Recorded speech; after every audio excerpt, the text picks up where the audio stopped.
മേൽപ്പറഞ്ഞ കാര്യങ്ങളിൽ നിന്നെല്ലാം പ്രിയമുള്ള സഹോദരീ സഹോദരന്മാരെ, നമുക്ക് മനസ്സിലാക്കാൻ കഴിയുന്ന കാര്യം, ക്നാനായ സമുദായത്തിൻ്റെ സംരക്ഷണത്തിന് ഉത്തരവാദിത്തപ്പെട്ടവർ ആരാണോ, ആരിലാണോ ഈ സമുദായത്തിൻ്റെ സംരക്ഷണം ഭരമേൽപ്പിക്കപ്പെട്ടിരിക്കുന്നത്, അവർ അത് ചെയ്തില്ല എന്ന് മാത്രമല്ല, ക്നാനായ സമുദായത്തിൻ്റെ മഹത്തായ സംസ്കാരത്തെയും ആചാരങ്ങളെയും അനുഷ്ഠാനങ്ങളെയും പാരമ്പര്യങ്ങളെയും എല്ലാം വെല്ലുവിളിച്ച് പരാതി സമർപ്പിച്ച ഹർജിക്കാർക്ക് വേണ്ടി അവർക്ക് സഹായം ചെയ്യുന്ന രൂപത്തിൽ ആണോ രൂപതാധികൃതർ പ്രവർത്തിച്ചത് എന്നാണ് കരുതുന്നത്. എനിക്ക് ആദ്യം മുതൽ ഇന്ന് നാം എത്തിച്ചേർന്നിട്ടുള്ള ഈ പ്രതിസന്ധി വരെയുള്ള കാലഘട്ടങ്ങൾ അല്ലെങ്കിൽ കാര്യങ്ങൾ, കാരണങ്ങൾ ഇവ പരിശോധിക്കുമ്പോൾ കാണാൻ കഴിയുന്നത്, അറിഞ്ഞുകൊണ്ടോ അറിയാതെയോ എങ്ങനെയായാലും രണ്ടായാലും സമുദായത്തിന് അങ്ങേയറ്റം ദ്രോഹകരമായ രീതിയിൽ ഭവിക്കുന്ന കാര്യങ്ങൾ തന്നെ നമ്മുടെ രൂപതയുടെ ഭാഗത്തു നിന്നും ഉണ്ടായിട്ടുണ്ട് എന്ന കാര്യം നിസ്തർക്കമാണ്. നമ്മുടെ രൂപത ഹാജരാക്കിയിരിക്കുന്ന പല രേഖകളും ഉപയോഗിച്ച് തന്നെയാണ് നമുക്കെതിരെ വിധി അവർ സമ്പാദിച്ചിരിക്കുന്നത്. ഉദാഹരണം പറഞ്ഞാൽ, വ്യഭിചാരിണിയുടെ കുട്ടിയുടെ ജ്ഞാനസ്നാനത്തെ സംബന്ധിച്ച കാര്യം, അത് ജ്ഞാനസ്നാനം നൽകണം എന്ന് പറഞ്ഞവിടെ നിർത്തിയിരിക്കുന്നു, അല്ലെങ്കിൽ മറ്റു കാര്യങ്ങളെക്കുറിച്ച് പറയുന്നില്ല. ഈ വ്യഭിചാരിണി തൻ്റെ കുട്ടിയെ ജ്ഞാനസ്നാനം നൽകാൻ ആവശ്യപ്പെട്ടു വന്നാൽ അത് കത്തോലിക്ക സഭയുടെ ഒരു കൂദാശ എന്നുള്ള നിലയ്ക്ക് അത് നൽകുന്നതിൽ തെറ്റില്ല.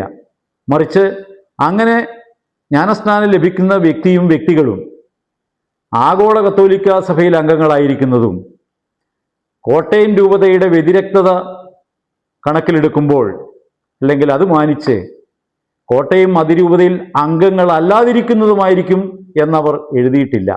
ഇതവർക്ക് അറിയാൻ വയ്യാത്തത് കൊണ്ടല്ല, അറിയാഞ്ഞിട്ടല്ല എന്നാണ് എൻ്റെ വിശ്വാസം. അത് ഇതിനു മുൻപ് ജഡ്ജ്മെൻറ്റിൽ കൃത്യമായി പറയുന്നുണ്ട്.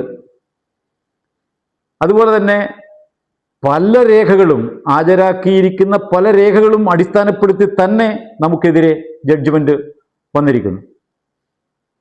എനിക്കിപ്പോൾ ഓർമ്മ വരുന്നത്, ഒരു മകൻ സ്വത്ത് തട്ടിയെടുക്കുന്നതിന് തൻ്റെ അച്ഛനെയും അമ്മയെയും വകവരുത്തിയതിന് ശേഷം കോടതി കുറ്റക്കാരനാണെന്ന് കണ്ടപ്പോൾ ശിക്ഷയെക്കുറിച്ച് എന്തെങ്കിലും പറയാനുണ്ടോ എന്ന് ചോദിക്കുന്ന സമയത്ത് പറഞ്ഞത്, ഒരു കഥയാണെങ്കിലും അച്ഛനും അമ്മയും നഷ്ടപ്പെട്ട ഒരു അനാഥനാണ് ഞാൻ, എനിക്ക് മാപ്പ് തരണം എന്ന രൂപത്തിലാണ്. ഈ കേസുമായി എന്തെങ്കിലും ബന്ധമുണ്ടെങ്കിൽ, ഞാനത് ബന്ധമുണ്ട് എന്ന അർത്ഥത്തിലല്ല, ബന്ധമുണ്ടെങ്കിൽ അങ്ങനെ സംശയിക്കാമെങ്കിൽ അത് ഞാൻ നിങ്ങൾക്ക് വിടുന്നു. മറ്റൊന്ന്, ഒന്നിലധികം തവണ കോട്ടയം രൂപതയുടെ ബിഷപ്പ് തന്നെയാണ് പറഞ്ഞിട്ടുള്ളത്, പേപ്പൽ ബുൾ എവിടെയാണ് എൻഡോഗമസ് എന്ന് പറഞ്ഞിട്ടുള്ളത്. പേപ്പൽ ബുള്ളിൽ കോട്ടയം വികാരിയത്ത് എൻഡോഗമസായിട്ടാണ് തന്നതെന്ന് എവിടെയാണ് പറഞ്ഞിട്ടുള്ളത് എന്നാണ്.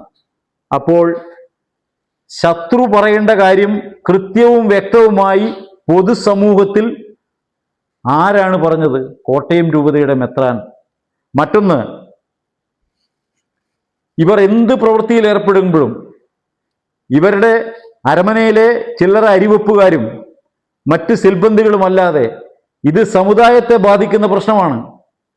ഇതിൻ്റെ അഫക്റ്റഡ് പാർട്ടി എന്ന് പറയുന്ന അവസാനമായി ഇത് എത്തി നിൽക്കുന്നത്, ദോഷകരമായി ബാധിക്കുന്നത് സമുദായത്തെയാണ്, സമുദായത്തെ മാത്രമാണ്. അങ്ങനെയുള്ള സാഹചര്യത്തിലും നിങ്ങൾ പറയുന്നത് ആടിനോട് ചോദിച്ചിട്ടല്ലല്ലോ ആടിനെ അറക്കുന്നത് എന്ന മനോഭാവത്തിലാണ് നിങ്ങളുടെ പെരുമാറ്റം.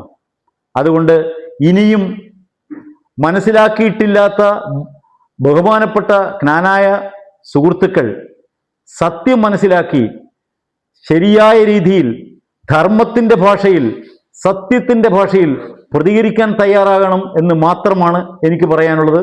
നന്ദി, നമസ്കാരം.